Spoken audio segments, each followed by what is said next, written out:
ಓಂ ಸಮರ್ಥ ಸದ್ಗುರು ಶ್ರೀ ಸಾಯಿನಾಥಾಯ ನಮಃ. ಶ್ರೀ ಸಾಯಿ ಲೀಲಾಮೃತ ಅಧ್ಯಾಯ 24.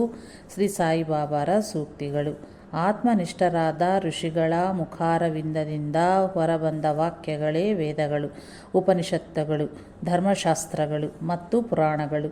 ಬ್ರಹ್ಮವನ್ನು ಅರಿತವನು ಬ್ರಹ್ಮವೇ ಆಗುವನೆಂದೇ ಅಲ್ಲವೇ ಇವೆಲ್ಲವೂ ಹೇಳುತ್ತಿರುವುದು. ಆದ್ದರಿಂದ ಅವು ಭಗವಂತನ ವಾಕ್ಯಗಳೇ ಹೌದು. ಯಾವ ಶಾಸ್ತ್ರದಲ್ಲಿ ಪರಿಣಿತಿಯನ್ನು ಸಾಧಿಸಿರುವವರು ಅವರ ಮುಖಾರವಿಂದದಳು ಆ ಶಾಸ್ತ್ರವೇ ಮಾತನಾಡುವುದು. ಕಾರಣ ಅದು ಅವರ ಅನುಭವ. ಅವರು ಹಾಗೆ ಆಳವಾಗಿ ಸಾಧಿಸಿ ಸಿದ್ಧಪಡೆದು ಪರಿಪೂರ್ಣರಾಗಿರುತ್ತಾರೆ. ಆದ್ದರಿಂದ ಅವುಗಳ ಅರ್ಥವನ್ನು ಲೇಸಾಗಿ ಅವರೇ ನಮಗೆ ವಿವರಿಸಬಲ್ಲರು. ರೋಗಿಗೆ ವೈದ್ಯಕೀಯ ಗ್ರಂಥಗಳಿಗಿಂತಲೂ ನುರಿತ ಪರಿಣಿತಿಯನ್ನು ಸಾಧಿಸಿದ ವೈದ್ಯನೇ ಸೂಕ್ತ ರೀತಿಯಲ್ಲಿ ಗುಣಪಡಿಸಬಲ್ಲನೆಂಬಂತೆ ಶಾಸ್ತ್ರವಾಕ್ಯಗಳಿಗಿಂತಲೂ ಮಹಾತ್ಮರ ವಾಕ್ಯವೇ ಸಾಧಿಕಾರವಾದ ಪ್ರಮಾಣವಾಗಿರುತ್ತದೆ. ಆದ್ದರಿಂದಲೇ ಅವರನ್ನು ಆಶ್ರಯಿಸದೆ ಅನಂತರ ಸರ್ವಧರ್ಮಾನ್ ಪರಿತ್ಯಜ ಎಂಬ ಸೂತ್ರವನ್ನು ಅನುಸರಿಸಬೇಕು. ಈ ಕಾರಣದಿಂದಲೇ ಸದ್ಗುರುವನ್ನು ಆಶ್ರಯಿಸದಲ್ಲಿ ಶಾಸ್ತ್ರಶರ್ಕ ಅವಶ್ಯವಿಲ್ಲವೆಂದರು ಶ್ರೀ ಸಾಯಿ. ಅಷ್ಟೇ ಅಲ್ಲ, ಪರಬ್ರಹ್ಮ ಸ್ವರೂಪರಾದ ಮಹಾತ್ಮರ ಅನುಭವದ ಮೂಲಕ ಪ್ರಕಾಶಗೊಳ್ಳುವ ವಾಕ್ಯಗಳು ವೇದಗಳಂತೆಯೇ ಮಂತ್ರಗಳಾಗಿರುತ್ತವೆ. ಅವುಗಳನ್ನು ಆಲಿಸಿ ಲೇಸಾಗಿ ಚಿಂತನಗೈದು ಜೀವಿಸಬೇಕು. ಅದೇ ಉಪನಿಷತ್ತುಗಳ ಮತ್ತು ಭಗವದ್ಗೀತೆಯ ಆಂಬೋಣವೂ ಆಗಿರುತ್ತದೆ. ಅನೇಕ ಸಂದರ್ಭಗಳಲ್ಲಿ ಬೇರೆ ಬೇರೆ ಭಕ್ತರೊಂದಿಗೆ ಶ್ರೀ ಸಾಯಿ ಹೇಳಿದ ವಾಕ್ಯಗಳು ಒಂದು ಕ್ರಮದಂತೆ ಪೋಣಿಸಿಕೊಂಡು ಓದಿದ್ದಲ್ಲಿ ಪರಿಪೂರ್ಣ ಆಧ್ಯಾತ್ಮ ಬೋಧೆ ಲಭಿಸುವುದು. ಆದ್ದರಿಂದ ಅವುಗಳನ್ನು ಬೇರೆ ಬೇರೆ ಸೂಕ್ತಿಗಳ ಅಂತ ಅಲ್ಲದೆ ಕ್ರಮಬದ್ಧವಾಗಿ ಪೋಣಿಸಿಕೊಂಡು ಅವಲೋಕಿಸಿದ ಹೊರತು ಅವುಗಳ ಸರಿಯಾದ ಅರ್ಥ ಪ್ರಕಾಶಗೊಳ್ಳಲಾರದು. ಶ್ರೀ ಸಾಯಿಬಾಬಾ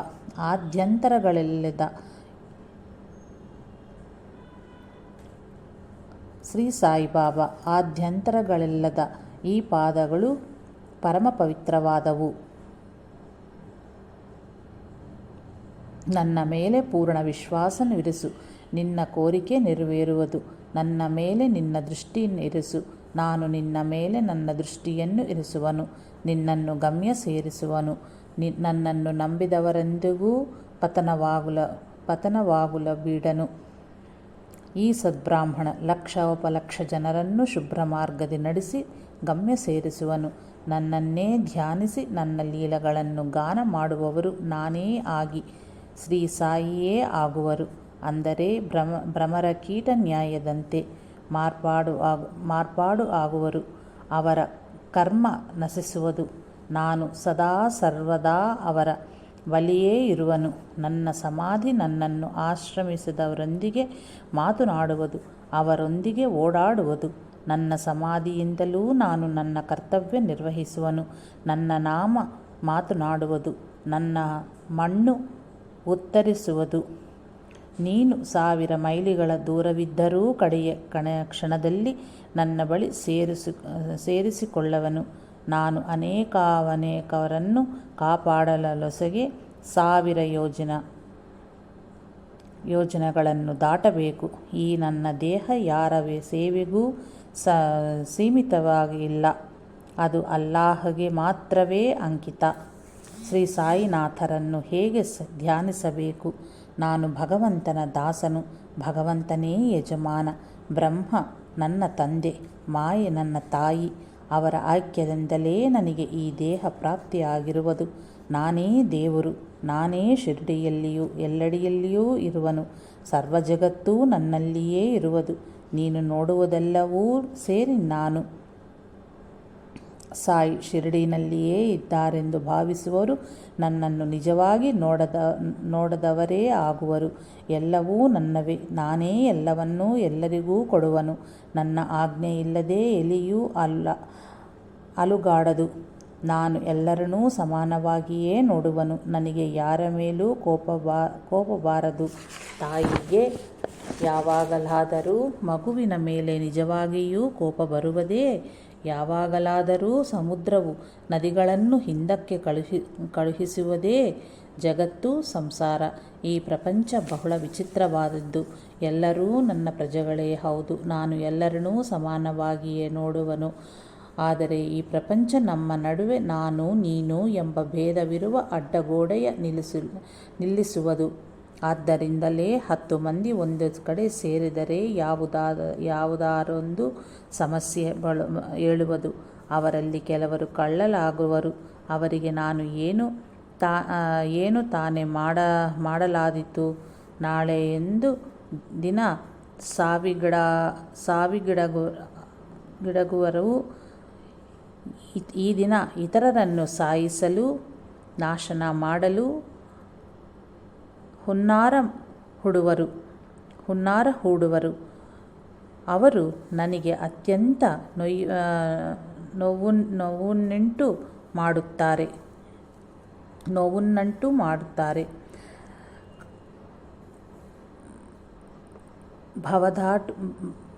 ಭವದಾಟುವ ಮಾರ್ಗ. ನೀನು ಈ ಭೇದವೆಂಬ ಗೋಡೆಯನ್ನು ಹೊಡೆದೊರಳಿಸು. ಯಾರಿಗೆ ಯಾರು ಶತ್ರುಗಳು?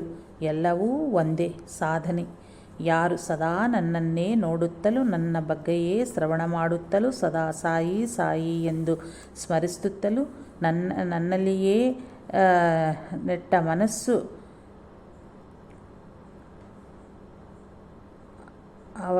ಅವಾರಿಗೊಳಿಸುವರು. ಅವರು ನಿಶ್ಚಯವಾಗಿಯೂ ದೇವರನ್ನು ಸೇರುವರು. ಅವರು ಇಹಪರಗಳ ಬಗ್ಗೆ ಭಯಪಡುವ ಅಗತ್ಯವಿಲ್ಲವು. ನನ್ನ ಭಕ್ತರ ಮನೆಯಲ್ಲಿ ಅನ್ನ ವಸ್ತ್ರಗಳ ನ್ಯೂನ್ಯತೆ ಇರದು. ನನ್ನ ಮಕ್ಕಳನ್ನು ಉಪವಾಸವಿರಲು ಬಿಡುವನೇ. ತಾಯಿಗೆ ತಕ್ಕ ಮಕ್ಕಳಾಗಿರಿ. ನಿಮ್ಮ ಉಗ್ರಾಣ ಭಾಂಡಾಗಾರಗಳನ್ನು ತುಂಬಿಟ್ಟುಕೊಳ್ಳಿರಿ. ನನಗೆ ಸಮರ್ಪಿಸದೆ ಏನನ್ನೂ ತಿನ್ನದವರಿಗೆ ನಾನು ದಾಸನು. ನನ್ನವನನ್ನು ಎಂದಿಗೂ ದೂರ ಮಾಡಿಕೊಳ್ಳನು. ನನ್ನನ್ನು ನಂಬಿದವರನ್ನು ಎಂದಿಗೂ ಪತನವಾಗಿಡನು. ನನ್ನ ಮೇಲೆ ನಿನಗೆ ವಿಶ್ವಾಸ ಇದ್ದದಲ್ಲಿ ಸತ್ಯವನ್ನು ಹಿಡಿದುಕೋ. ನಿನ್ನೊಡನಿದ್ದು ಕಾಪಾಡುವನು. ಇತ್ತ ಮಾತನ್ನು ತಪ್ಪದೇ ನೆರವೇರಿಸು. ನನ್ನ ಮೇಲೆ ವಿಶ್ವಾಸ ಇರಿಸಿ ಸಹನೆಯಿಂದ ಇರು. ನೀನೆಲ್ಲಿದ್ದರೂ ನಿನ್ನೊಳಗೇನೇ ನಾನಿರುವನು. ಕೆಲಸ ಮಾಡು. ದೇವರ ನಾಮ ಉಚ್ಚರಿಸು. ಸದ್ಗ್ರಂಥಗಳನ್ನು ಪಠಿಸು. ಪೈಪೋಟಿ, ಪಂಥ, ಗೊಡವೆಗಳನ್ನು ತ್ಯಜಿಸಿದಲ್ಲಿ ದೇವರು ಕಾಪಾಡುವನು. ನೀನು ಏನನ್ನ ಮಾಡಿದರೂ ಸಂಪೂರ್ಣವಾಗಿ ನೆಟ್ಟ ಮನಸ್ಸಿನಿಂದ ಮಾಡು. ಇಲ್ಲವಾದಲ್ಲಿ ಮಾಡುವನೆಂದು ಒಪ್ಪಿಕೊಳ್ಳಬೇಡ. ಯಾರ ಸೇವೆಯನ್ನೂ ಉಚಿತವಾಗಿ ಪಡೆಯಬೇಡ. ಉದಾರವಾಗಿ ಪ್ರತಿಫಲವನ್ನು ಕೊಡು. ಇದು ನಮ್ಮ ನಿಯಮ ಆಗಬೇಕು.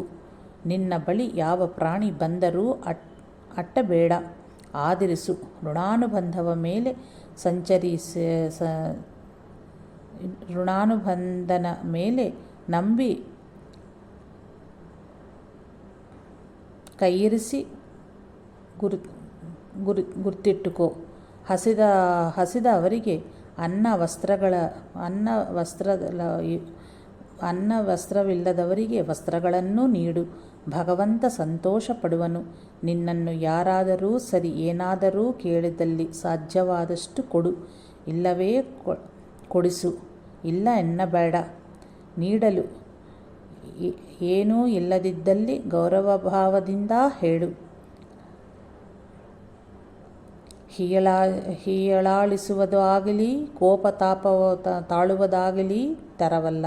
ನಿನ್ನ ಬಳಿ ಇದ್ದರೂ ಕೊಡಬೇಕಂತ ಅನಿಸ್ತಿದ್ದರೆ ಇಲ್ಲವೆಂದು ಸುಳ್ಳು ಹೇಳಬೇಡ. ಕೊಡಲಾರನೆಂದು ಸಗೌರವಾಗಿ ಹೇಳು. ಕೊಡಲಾಗಿದ್ದಲ್ಲಿ ಅದಕ್ಕೆ ಕಾರಣವನ್ನೂ ಹೇಳು. అయిష్టವೇ ಕಾರಣವಾದಲ್ಲಿ ಅದನ್ನೇ ಹೇಳು.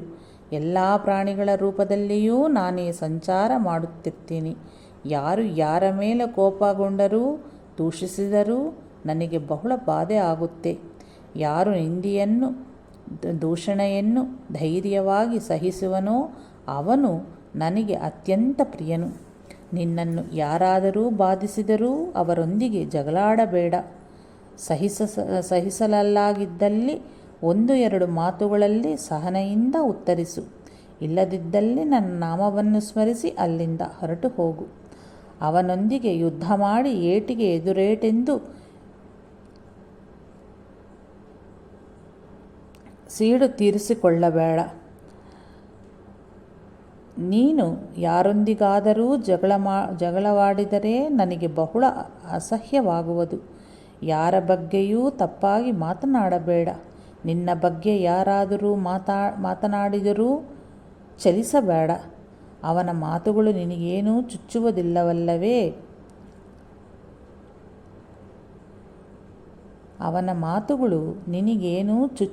ಚುಚ್ಚುವುದಿಲ್ಲವಲ್ಲವೇ? ಇತರರು ಮಾಡುವ ಕೆಲಸಗಳಿಗೆ ಫಲವನ್ನು ಅವರೇ ಅನುಭವಿಸುವರು. ನೀನು ಮಾಡುವ ಕೆಲಸದ ಫಲವೇ ನಿನಗಿರುತ್ತದೆ. ಮಿಕ್ಕ ಪ್ರಪಂಚ ತಲೆಕೆಳಗಾಗಲಿ. ಅದಕ್ಕೆ ಲಕ್ಷ್ಯಗೂಡದೆ ರುಜುಮಾರ್ಗದಲ್ಲಿ ಹೋಗು. ಆನಂದಕ್ಕೆ ಇದುವೇ ಹಾದಿ. ಅರಿಷಡ್ವರ್ಗದಲ್ಲಿ ಅಸೂಯೆಯನ್ನು ಜಯಿಸುವುದು ಬಹು ಸುಲಭ. ಅಸೂಯೆಯಿಂದ ನಮಗಾಗುವ ಲಾಭವೂ ಇಲ್ಲ, ಹಾಗೆಯೇ ಬೇರೆಯವರಿಗೆ ಯಾವ ನಷ್ಟವೂ ಇಲ್ಲ. ಅಸೂಯೆ ಪರರ ಒಳಿತನನ್ನು ಸಹಿಸಲಾಗದಿರುವುದೇ ಹೌದು. ಸಹಿಸಲಾರದ ಅಪವಾದಗಳನ್ನು ಹುಟ್ಟುಹಾಕುವವು. ಅವರಿಗೆ ನಷ್ಟವಾದಲ್ಲಿ ಸಂತೋಷ ಪಡುವವು. ಆದ್ದರಿಂದ ನಮಗೇನು ಪ್ರಯೋಜನವಾದೀತು? ಅನ್ಯರಿಗೆ ಒಳಿತಾದಲ್ಲಿ ನಮಗೇನು ನಷ್ಟವು? ಆದರೆ ಯಾರೂ ಈ ವಿಷಯದಲ್ಲಿ ಆಲೋಚಿಸಿದರು. ಅವರು ಒಳಿತನನ್ನು ಕಂಡರೆ ನಮಗೆ ಒಳಿತಾಯಿತೆಂದು ಭಾವಿಸೋಣ. ಇಲ್ಲವೇ ನಾವು ಅಂತೆಯೇ ಒಳ್ಳೆತನನ್ನ ಪಡೋ ಏರ್ಪಾಟು ಮಾಡಿಕೊಳ್ಳೋಣ. ಅವನೇನೂ ನಮ್ಮ ಸೊತ್ತನ್ನು ಕಬಳಿಸದನೇ ಅವನ ಪೂರ್ವ ಕರ್ಮನನುಸರಿಸಿ ಫಲವನ್ನು ಹೊಂದುವನು. ಭಗವಂತನಿಗೆ ಕೆಡುಗೆ ಭಗವಂತನೆಂದರೂ ಭಯ. ಒಳ್ಳೆಯದರ ಫಲವು ಶ್ರೇಷ್ಠವಾದದ್ದು, ಕೆಡುಕಿಗೆ ಫಲವು ಅತ್ಯಲ್ಪವಾದ್ದು. ನಮ್ಮ ಶರೀರದಲ್ಲಿ ಒಬ್ಬ ಹೀನ ಜಾತಿಯವನು ಇರುವನು, ಅವನನ್ನು ಹೊರಗೆ ನೆಟ್ಟಬೇಕು. ಆದ್ದರಿಂದ ನಮ್ಮ ವಾಡಾದೊಳಗೆ ಇರುವ ಎಲ್ಲರನ್ನೂ ತಿಳಿದುಕೊಳ್ಳಬೇಕು. ಯಾರೊಂದಿಗೂ ವಾದಿಸಬೇಡ. 10 ಮಾತುಗಳಿಗೆ 1 ಮಾತಿನಿಂದ ಉತ್ತರ ನೀಡಬೇಕು. ಮನುಜರೆಲ್ಲರೂ ಒಬ್ಬರಿನಿಂದ ಒಬ್ಬರು ಬೇರೆ ಎಂದುಕೊಳ್ಳುವರು, ಆದರೆ ಅದು ತಪ್ಪು ಗ್ರಹಿಕೆ. ನಾನು ನಿನ್ನಲ್ಲಿರುವೆ, ನೀನು ನನ್ನಲ್ಲಿರುವೆ ಹೀಗೆ ಭಾವಿಸುತ್ತಿರಲಿ, ಆಗ ಅದೇ ಅನುಭವವಾಗುವುದು. ಅಲ್ಲದ್ದು ಯಾವುದೂ ಇಲ್ಲವು. ಅವನು ಬಡವರ ಪಾಲಿನ ಮಹಾನಿಧಿ. ದೈವವಿತ್ತದ್ದು ನಶಿಸದು, ಮನುಜನಿತ್ತದ್ದು ನಿಲುಕದು. ಭೋಗಿಗಿಂತಲೂ ಯೋಗಿ ಎಂದಿಗೂ ಶ್ರೇಷ್ಠವೇ ಸರಿ. ರಾಜನಾಗಿದ್ದರೂ ಭಿಕ್ಷುಕನಂತೆ ವಸ್ತ್ರಗಳನ್ನು ಧರಿಸುವವನೇ ಒಳ್ಳೆಯವನು. ನಮ್ಮನ್ನು ಭಗವಂತನು ಹೇಗೆ ಸೃಷ್ಟಿಸಿರುವನೋ ಹಾಗೇ ಇರುವುದಲ್ಲಿಯೇ ತೃಪ್ತಿ ಪಡಬೇಕು.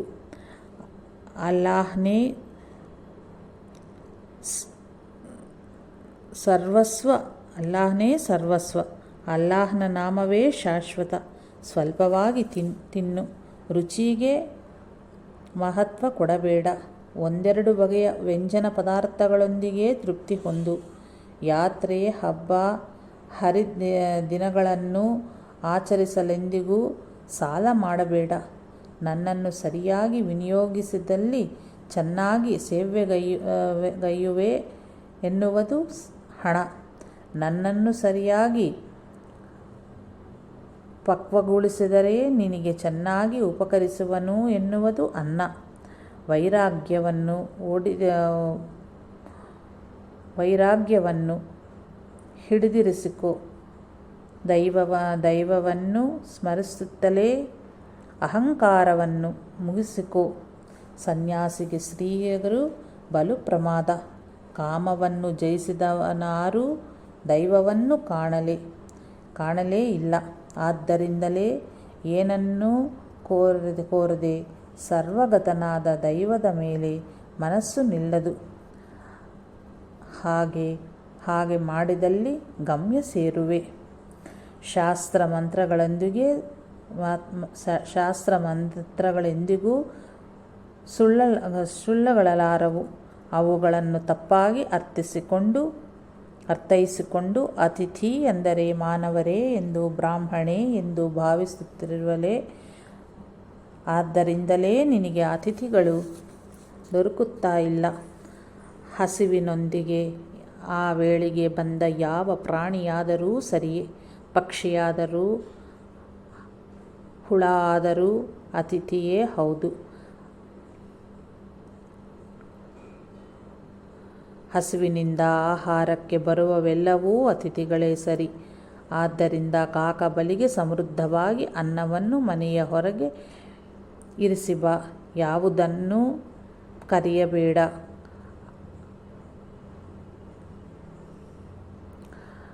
ಅಟ್ಟೂಳು ಬೇಡ. ಹೀಗೆ ಮಾಡಿದಲ್ಲಿ ಲಕ್ಷೋಪಲಕ್ಷ ಅತಿಥಿಗಳನ್ನು ಸತ್ಕರಿಸಿದಂತ ಆಗುವುದು. ಭೂಮಿ ಬೀಜಗಳನ್ನು ಧರಿಸುತ್ತದೆ. ಮೇಘಗಳು ವರ್ಷಿಸುವವು. ಸೂರ್ಯನು ತನ್ನ ಕಿರಣಗಳನ್ನು ಹಸರಿಸಿ ಅವುಗಳನ್ನು ಮೊಳಕೆಗೂಡಿಸುವನು.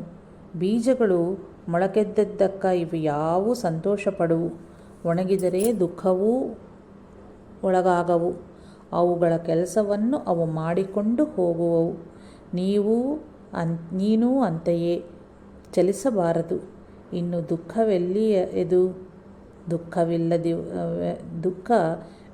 ದುಃಖವಿಲ್ಲದಿರುವುದೇ ಮುಕ್ತಿ. ಇವೆಲ್ಲನ್ನೂ ಆಚರಿಸಬೇಕೆಂದರೆ ನಾವು ಒಬ್ಬರನ್ನು ಆಶ್ರಯಿಸಬೇಕು. ಇಲ್ಲವೇ ನಮಗೆ ಅವೆಲ್ಲವೂ ಸಾಧ್ಯವಾದರೆ ಇತರಿಗೆ ಮಾರ್ಗ ತೋರಿಸಬೇಕು. ಗುರುವನ್ನು ತಿಳಿದುಕೊಳ್ಳಬೇಕು. ಇಲ್ಲದಲ್ಲಿ ನೀನು ಬಂದದ್ದಾರೂ ಏಕೆ? ಬೆರಣಿ ಆರಿಸಿಕೊಳ್ಳಕ್ಕೆ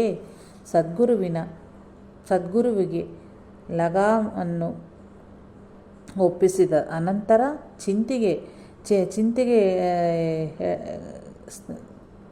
ಚಿಂತೆಗೆ ಮಾರ್ಗ ಎಲ್ಲಿ?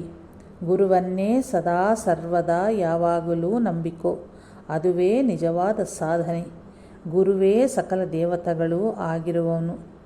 ಸಾಧನಾ ಚತುಷ್ಟಯ 6 ಶಾಸ್ತ್ರಗಳು ಅವಶ್ಯವಿಲ್ಲವು.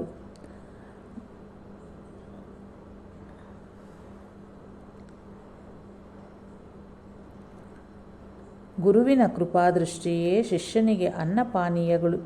ಅಚಂಚಲವಾದ ವಿಶ್ವಾಸದೊಂದಿಗೆ ನಿನ್ನ ಗುರುವನ್ನು ದೃಢವಾಗಿ ಹಿಡಿದುಕೋ. ಇತರ ಗುರುಗಳು ಎಷ್ಟು ಶ್ರೇಷ್ಠವಾದರೂ, ನಿನ್ನ ಗುರುವಿನ ಪ್ರತಿಭೆ ಎಷ್ಟು ಕಡಿಮೆಯಾದರೂ ಸರಿಯೇ. ನನ್ನನ್ನು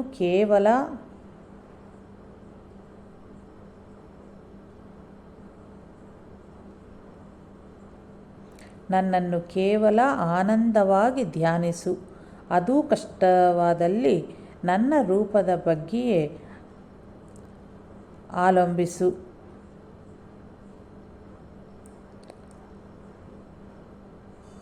ಆನಂದವಾಗಿ ಧ್ಯಾನಿಸು. ಅದು ಕಷ್ಟವಾದಲ್ಲಿ ನನ್ನ ರೂಪದ ಬಗ್ಗೆಯೇ ಆಲೋಚಿಸು.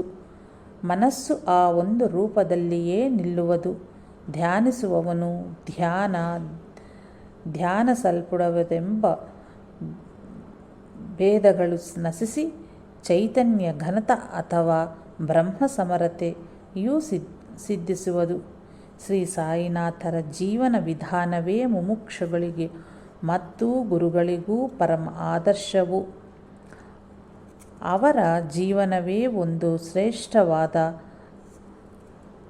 ಉಪದೇಶ ಮತ್ತು ಸೂಕ್ತಿಯೂ ಆಗಿರುವುದು. ಅವರ ನಿರಹಂಕಾರಕ್ಕೊಂದು ಒಳ್ಳೆಯ ಉದಾಹರಣೆ ಇಂತಿದೆ. ಪ್ರಧಾನಿ ಎಂಬ ಭಕ್ತನು ಬಾಬಾರ ತೈಲವರ್ಣದ ಭಾವಚಿತ್ರವನ್ನು ಬಿಡಿಸಲು ಠಾಣೆಯಿಂದ ಶ್ಯಾಮರಾವ್ ಜಯಕರ್ ಎಂಬ ಪ್ರಖ್ಯಾತ